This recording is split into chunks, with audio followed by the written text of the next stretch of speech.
Hi there. It's the middle of the night. Some of you guys remember when I made videos once upon a time when I was like one of the first people that I knew to get COVID. And it was kind of like there was a lot of intrigue about COVID and there was a lot of shaming about COVID. And I just was not up for it. And so I made videos, and here I am 3 years later with like long-term COVID insomnia. I used to be an awesome sleeper, and now I'm not. I'm just not. And I take stuff so that I sleep, but somehow it didn't work last night.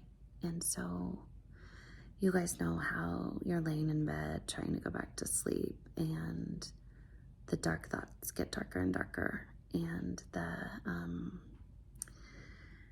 so sometimes I just have to get up and either, totally distract myself and take a bath and watch something on Netflix.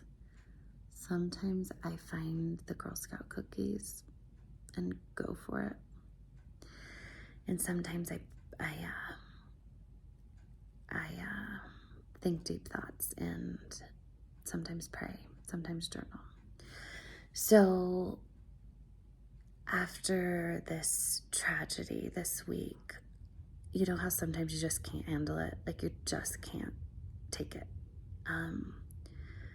I've been there, and that's okay.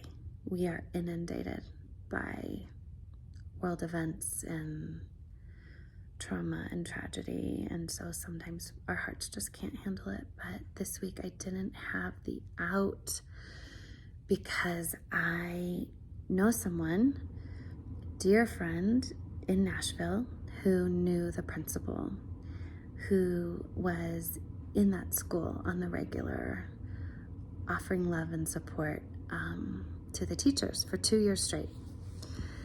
And she is devastated. She is wrecked. And she also, just like the week before, there was a shooting in her neighborhood.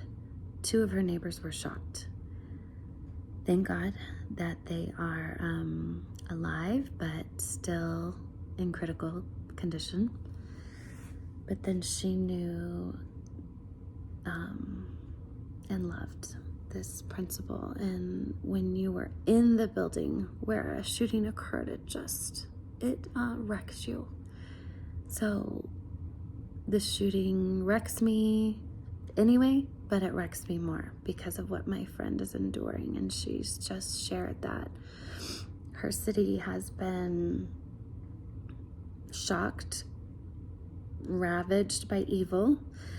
And also there's been some really beautiful things springing up, among neighbors and communities and churches and support all over the city. So it's both, it's awful and it's beautiful what's happening. But I've noticed, that all of us who can stay engaged right now with this and are speaking up are so angry, and understandably so. And PJ and I have been talking about like activism and how probably most great movements in the world were in part provoked by anger. And I've seen this week people advocating for gun reform, and I totally get that. And then I've also seen people kind of on the other end, right? Advocating for schools not to be gun-free zones so that people avoid shooting up schools. And so there's anger, there's activism, which I think the activism part is great. And when people invite you to join in their activism, that's great too. What's really upsetting me this week, and I made myself take the 24-hour rule. I had to get real quiet this week to figure out, okay, so activism can be amazing. It can change the world. And what is my version of activism? And PJ was sharing with me that it really has clarified for him that loving on our boys and loving on their friends and being a coach, which really transformed his life, just being an available, invested mentor, coach, friend, is what radically transformed his life. And so it's just, he's like, I know how to be an activist myself, and so I'm going to coach, and I'm going to get tight with our boys and their friends, which he's already doing. But so he made they've been, him and the boys, since our boys are so into YouTube and so into sports and Dude Perfect and all of that, they've been dreaming of a YouTube channel called Grit Sports, and it's going to just be all about coaching and at the level they're at, and training, and I'm just so proud of him, because these ideas he's had, they like exploded this week. He also started what do you call it, like a YouTube channel or something for helping college athletes who now can earn a lot of money. That didn't used to be the case, but now it is. And so there's these college athletes with, tons of resources that can destroy their lives if they don't have some help. And so that's been a passion of his. And this week he's like, okay, doing it. And so he posted his first video, and actually made him take it down because I just want to help edit it a little bit more. But some of you may have seen it, but this is my husband choosing to be an activist by investing in his family, investing in teenage boys who are up against so much. They're up against so much right now. And I'm so proud of him. He's just a quiet, strong force for good.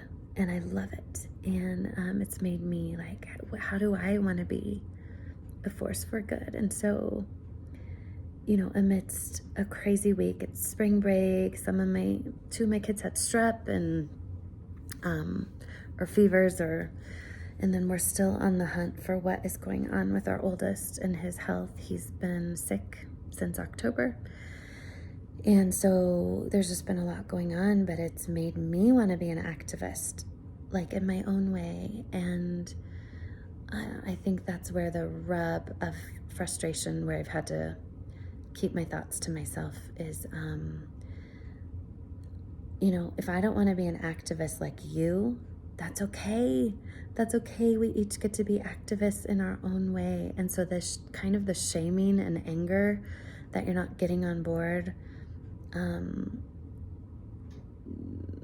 certain causes has been hard for me this week, but I love the invitation. I love the invitation to join you in your fight against evil. But for me, it's looked a lot like tucking in and praying and wondering how to change my world. And I've really leaned into getting into my boys' hearts this week, and what makes them tick, and what makes them come alive, and what is really challenging at school right now, like what's really going on kind of in the culture at school. And it's been holding Clara real tight.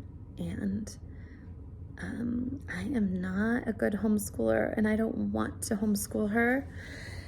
And I love our school, but I'm like, do I need to homeschool my daughter to keep her safe?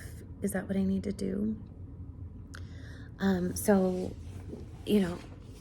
this friend of mine posted this week, and it just it resonated so deeply, and so I wanted to share it. Her name is Sally Ross, someone who I esteem greatly. She said this, the incredible horrors of our world throw us to our heart's knees. And she quoted Anne Voskamp, who said this: prayer is never an acceptable way to simply accept the status quo, but real prayer without exception moves us to take the status of a warrior who fights against the insidious dark until it finally accepts defeat in the face of glorious justice. And I resonated so much with that. Like, I get it that, and Sally was saying this, people are like, thoughts and prayers. They don't do anything right now. And yet, if it invites us to be a warrior in our own way, then let's let people take that time. Let's let people pray if it's bringing about their activism in their own way. So for me, this week it's been really leaning into connecting as a family and talking about hard things. And it's also looked like, we love our neighbors. They're right across the street. We wave to them. Sometimes our kids get to play, but usually we're so busy. But this week it was like, okay, we are having them over, and we did, and it was so good. So maybe activism for you looks like having your neighbors over for dinner finally. Maybe it looks like getting real quiet and getting on your knees. Maybe it looks like getting to know your kids better. Maybe it looks like supporting your husband as he vulnerably puts himself out there on the internet so that he can make a change in the lives of athletes and our kids' friends. Another thing that's just really on my heart is it's Holy Week, and I don't know what you do with Jesus these days. For me, he's the answer. I get it if the religion that can sometimes cloud up Jesus and make him into a very sterile, boring, uninteresting, removed person. I get it if that's happened to you. I get it if you've been offended by Christians. I get it if you've been hurt by Christians. I get it if you've been hurt maybe by something that happened, if you did venture into a church. But I wanted to dare you to watch 2 episodes of The Chosen, just 2, and then you'll be hooked, because that is the real Jesus. He is hilarious. He has a sparkle in his eye with anyone and everyone he comes into contact with. He is good, and he loves you like crazy, and he wants to meet you where you're at. He wants to meet you if you're furious this week. He wants to meet you if you're wrecked and you're grieving and you're mourning and you want to go. My friend's going to Catherine's service on Tuesday night, and I wish I could go with her. I know Jesus is with her, and he's her companion. He's been her companion this whole week. But if you are interested in who I believe the real Jesus is, you're welcome to try out church with me on Sunday, on Easter. You're welcome to talk to me about him and the things you don't get. And also, you're just welcome to wonder about him. And I pray one day he proves himself to you as good. So these are some of my thoughts in the middle of the night, and take them or leave them. If they help you or encourage you, great. If they spurn you onto activism of any sort, great. If they remind you to be kind, to everybody right now, because we're all facing just